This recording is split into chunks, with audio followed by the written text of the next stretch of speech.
Assalamualaikum warahmatullahi wabarakatuh. Perkenalkan, saya Bidan Jenny.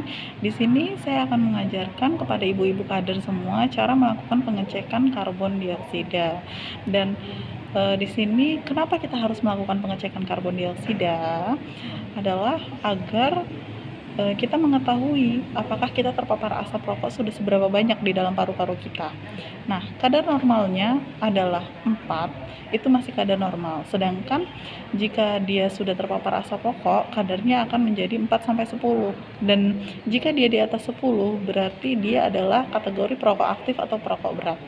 Oke, tanpa membuang waktu, di sini kita akan melakukan pengecekannya. Saya akan mengajarkan kepada ibu-ibu kader semua untuk menggunakan alat pengecek karbon dioksida ya Bu ya. Alatnya adalah seperti ini.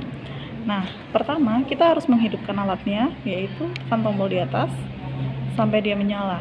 Oke, setelah itu kita ada yang namanya penghubungnya, yaitu adalah alat seperti ini. Nah, ini kita hubungkan di sini.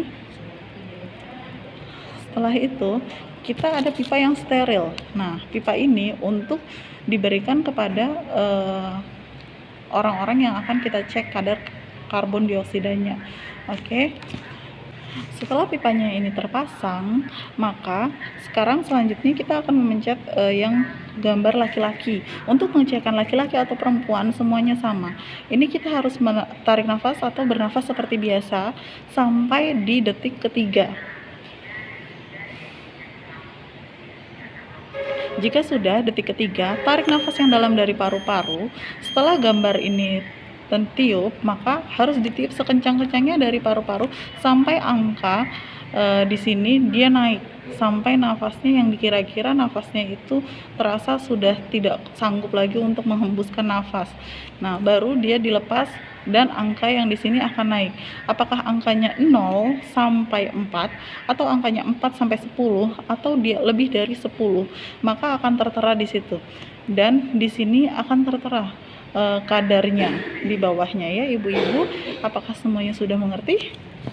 Kita dapat menggunakan alat ini untuk pengecekan kepada suami atau keluarganya yang merokok ya, dan kepada ibu-ibu yang terlalu dekat dengan suaminya. Maka jika ibu-ibu terlalu dekat dengan suami, maka ibu akan disebut perokok pasif. Oke. Oke, saya akhiri. Wassalamualaikum warahmatullahi wabarakatuh. Assalamualaikum warahmatullahi wabarakatuh. Kita masuk ke materi kedua, yaitu penilaian status fungsional. Penilaian status fungsional ini kita menggunakan screening atau kuesioner AKS atau aktivitas kehidupan sehari-hari atau ADL, Activity of Daily Living, yang terdiri dari 10 pertanyaan. Saya contohkan satu. Yang pertanyaan pertama, mengendalikan rangsang BAB atau buang air besar. Kalau misalnya pasien bisa mengendalikan, itu skornya 2. Kalau misalnya kadang-kadang tidak terkendali, misal 1 kali dalam seminggu tidak tertahankan, nah itu skornya 1. Kalau benar-benar lebih dari 1 kali per minggu tidak bisa ditahan, skornya 0. Nah itu contohnya ada skornya ya, bisa dilihat di gambar. Pertanyaan kedua, mengendalikan rangsang BAK atau buang air kecil atau kencing. Yang ketiga, membersihkan diri seperti mencuci wajah, menyikat rambut, mencukur kumis, sikat gigi. Yang keempat, penggunaan WC, keluar masuknya WC, melepas memakai celana, kemudian cebok, menyiram. Untuk pertanyaan kelima, makan minum, apakah mandiri atau harus dipotong dulu? Untuk yang keenam, bergerak dari kursi roda ke tempat tidur atau sebaliknya dari tempat tidur ke kursi roda. Pertanyaan ketujuh, berjalan di tempat rata atau bisa berjalan normal atau harus dengan kursi roda atau dibantu atau benar-benar tidak bisa berjalan. Yang ke-8, berpakaian. Contohnya memasang tali sepatu, mengencangkan sabuk, mengkancingkan baju, dan lain-lain. Yang ke-9, naik turun tangga. Yang ke-10, mandi. Nah, skor-skornya itu dapat dilihat di gambar, dijumlahkan. Kalau misalnya skornya 20, itu artinya mandiri. Skornya 12-19 artinya ketergantungan ringan. Skor 9-11 ketergantungan sedang. Skor 5-8 ketergantungan berat. Skor 0-4 ketergantungan total. Oke, kita lanjut ke materi selanjutnya, yaitu penilaian resiko jatuh pada pasien lanjut usia. Kita menggunakan metode deteksi dini. Ada 11 poin yang kita lihat. Yang pertama, ada gak gangguan gaya berjalan seperti diseret, menghentak, berayun. Kalau ada, skornya 4. Skor bisa dilihat di gambar ya. Untuk poin kedua, pusing atau pingsan pada posisi tegak atau berdiri. Untuk yang poin ketiga, kebingungan setiap saat, contoh pasiennya memang demensia atau pikun. Keempat, nokturia atau inkontinensia, itu tidak dapat menahan kencing. Yang kelima, kebingungan intermiten atau contohnya delirium. Yang keenam, kelemahan umum. Yang ketujuh, memang ada konsumsi obat-obat berisiko tinggi seperti diuretik, narkotik, sedatif, dan lain-lain. Yang kedelapan, riwayat jatuh dalam 12 bulan terakhir. Yang kesembilan, ada penyakit osteoporosis. Yang kesepuluh, memang ada gangguan pendengaran atau penglihatan.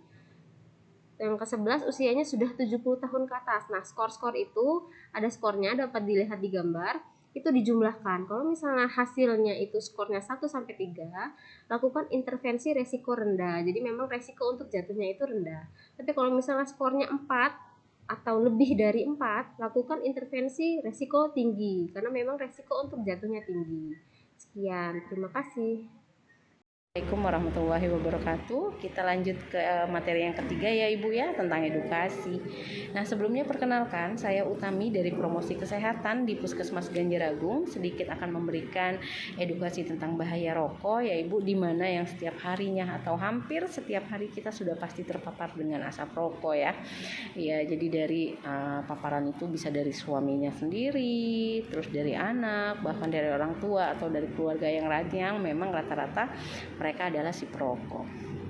Nah Ibu, latar belakang kenapa saya membahas tentang bahaya rokok, jadi jumlah penduduk ini terus meningkat. Jumlah penduduk yang merokok itu terus meningkat. Di tahun 2021 itu sudah 28,98% yang merokok.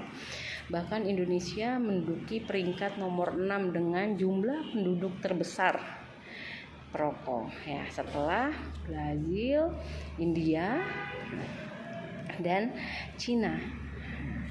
Si perokok dia setiap tahunnya membeli tembakau sebesar 2.592.000 ya Bu, itu per tahun. Bayangkan ya Bu, luar biasa. Nah, jumlah kematian perokok pun juga terus meningkat. Menurut WHO di tahun 2021 itu 17,3 juta orang yang sudah meninggal akibat rokok, dan bahkan di tahun 2030 itu juga akan meningkat menjadi 23,3 juta orang. Nah, merokok sebenarnya dia menimbulkan berbagai penyakit atau gangguan kesehatan itu yang dapat terjadi baik untuk si perokok maupun yang menghirup asap rokok. Ibu-ibu tahu ya perbedaan antara perokok pasif dan perokok aktif? Tahu ya Bu ya? Ya betul. Jadi si perokok pasif itu adalah orang yang menghirup asap rokok, dan perokok aktif adalah orang yang merokok. Bahaya mana ya Bu ya? Iya betul, sama dua-duanya bahaya. Jadi tidak hanya si perokok aktifnya saja, tapi perokok pasifnya juga dia sudah masuk ke kategori bahaya. Juga dapat menyebabkan penyakit, yaitu salah satunya adalah penyakit paru, penyakit impoten atau organ gangguan reproduksi, terus penyakit lambung, dan penyakit stroke.